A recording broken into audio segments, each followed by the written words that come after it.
yung konti nating shrimp, tiger shrimp. Kasi, tapos isunod na lang natin yung ano. Yan, mag-ano ako ng butter. Kasi butter garlic shrimp yung lulutuin natin una.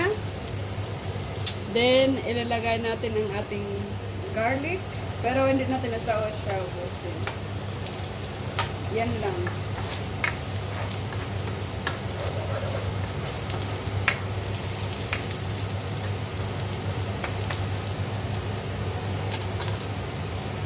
Then, yung ano naman. Bilis lang yung ano.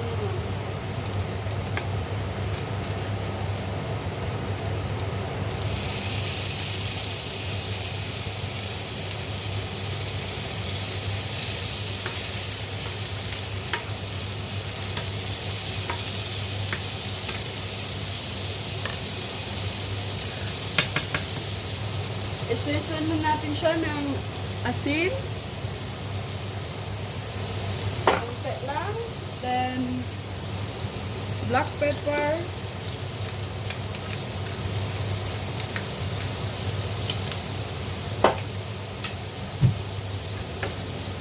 Lagyan din natin siya ng konting garlic powder.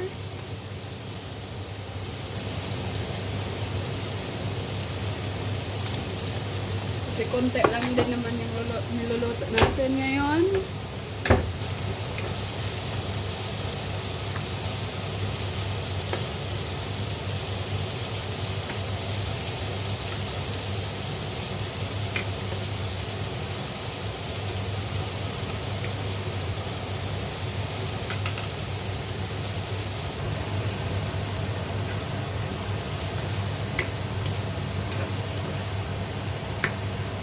Hindi natin siya i-overcook.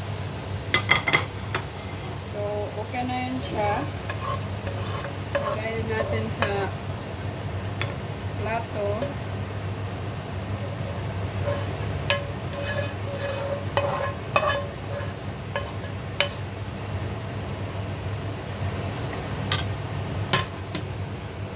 Lulutuin. So, ito, sibuyas. And then, ubusin natin yung garlic.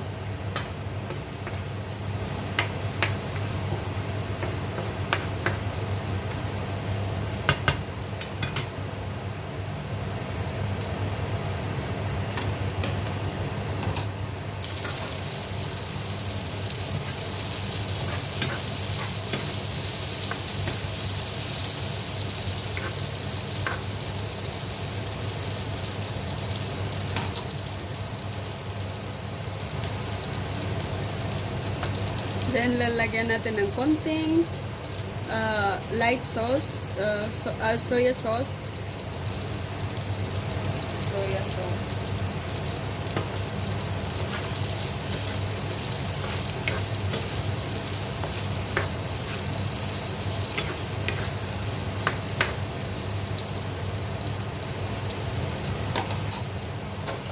Then, lalagyan din natin ng konting vinegar.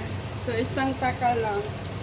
Kasi adobo siya, so lalagyan natin siya ng konting-konti lang na vinegar. And then, salt again.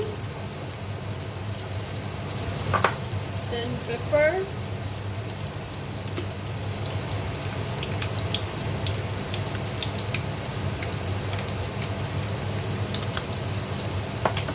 Then, konting sugar.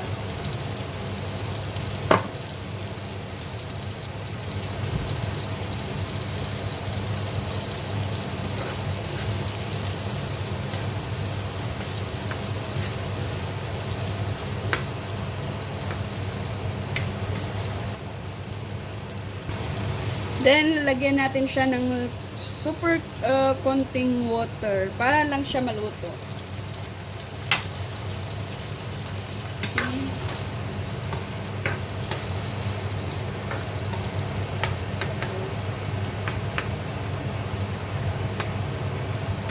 Yan lang, hinaan yung apoy.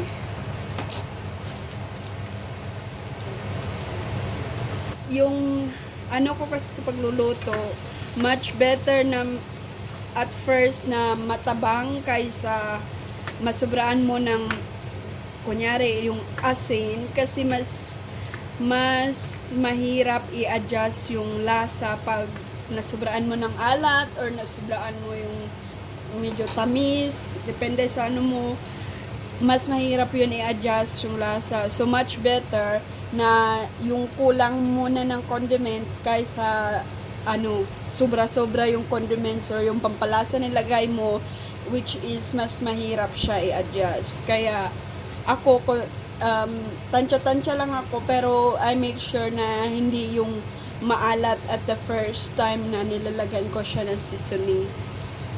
Pero hindi natin siya super overcook kasi masarap din naman yung may crunch. Yun din yun. So I think okay na to para sa akin, okay na to yan.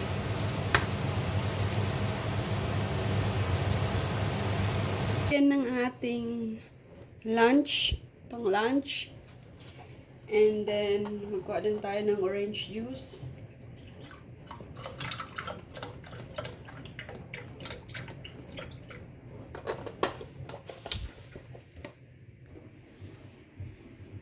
So, na yan na yung butter garlic shrimp natin, guys. And then, adobong Baguio beans or string beans. Tapos, may rice. Then, orange juice. Yan na yung ating pang lunch or, yeah, pananghalian.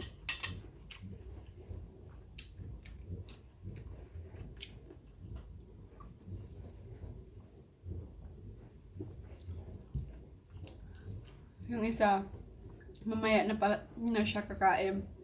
Kasi pangalawang beses ko nang tinanong kung anong gusto niyang kakainin. Or mag-salad pa. Kasi prefer ko sana. Kaso, busy pa siya kasi may parang biscuit kasi siyang kinakain. Kaya balak niyang mag-ano ng, ano ba yun? Yung parang sa sport, sa triathlon yata yun.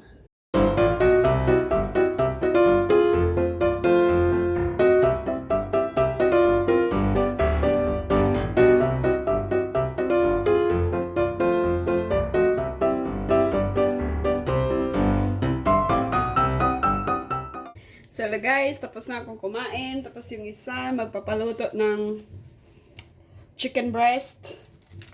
Chicken breast na may quark sauce. Mamaya. Tagan tayo ng konting oil. Normal oil lang to siya. Hindi siya yung ano. Kasi pabalik-balik ako kanina anong kakainin, tapos busy pa kasi siya sa trabaho, sa home office, kaya late. Tapos na akong kumain ngayon pa lang. So ito yung ano lang natin, pan-fried. Tapos hindi lalagyan ng kung ano-anong seasoning. Parang kasi ang ba? Also, Lukos na eh.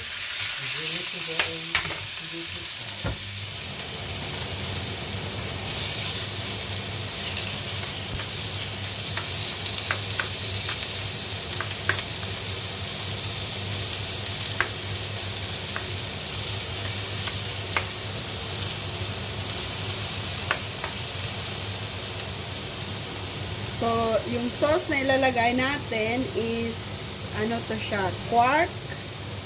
Ito yung Quark na yun. Then, Italian Kreuter. Tapos may paprika. And then may gourmet mix na iba't ibang herbs din. Tapos, ito yung i-sauce natin doon sa chicken.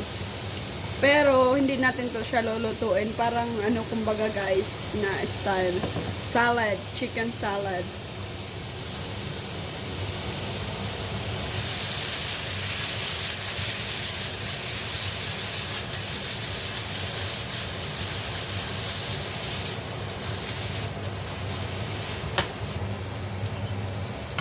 Last time people.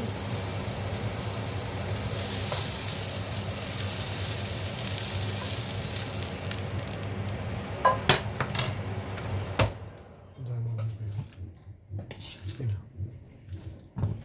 Das ist yummy. And this is source of protein. Is that what you want to achieve? Like the people doing some gym bodybuilding. Bodybuilding. And what you call this? Puli salad. I have no name, but it smells yummy. So ich muss nicht mehr rein. Let me try one.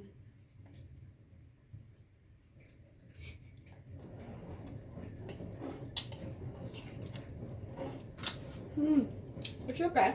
So yun na yun guys, yung video natin. And thank you for watching. Please don't forget to like and subscribe on my channel, Food and Life Vlog.